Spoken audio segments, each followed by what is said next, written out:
So how can we prevent coning during pregnancy and then in the early postpartum period? The first thing we could look at is our posture. How are we setting ourselves up with movement?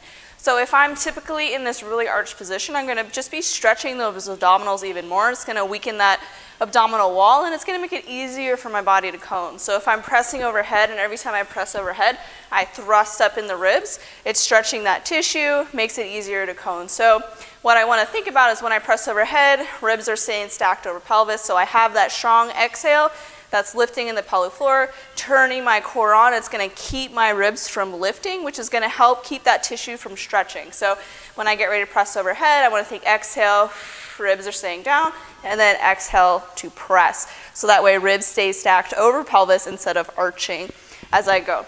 So if you're doing like core specific movements like planks or boat poses or crunches or things like that and you're experiencing coning, we may have just reached a point of beyond your capability at that point. Or maybe we haven't made it back to being able to do those movements again in the postpartum period. So if you're experiencing coning with like abdominal flexions where you're sitting up, we may not be ready for that movement anymore, or it's exceeded our capability during pregnancy. And we're going to be able to return to it in the postpartum, just maybe right now we need to put a pause on it.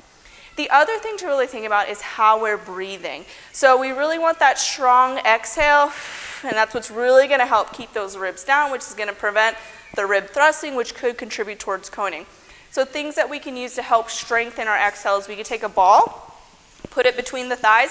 This is going to turn those inner thighs on, so I'm going to exhale to squeeze in that ball. I'm thinking lift in my pelvic floor, so if like I had a blueberry and I was lifting it up, so this is where I'm having my Kegel.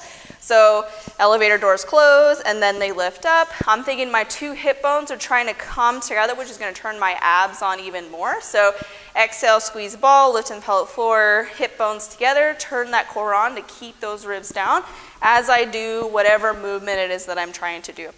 Typically where we see coning is with overhead movement, so you're pressing overhead. If there's too much leaning back in a posture, so if like you're rowing or you're pulling something, anything where the ribs are thrusting can cause coning because it's stretching that tissue out a little bit more. Sometimes core exercises, it's just because it exceeds our capability. So think about your posture. How am I setting myself up? Are my ribs stacked over my pelvis, or am I thrusting in my ribs at all? So exhale to keep the ribs down.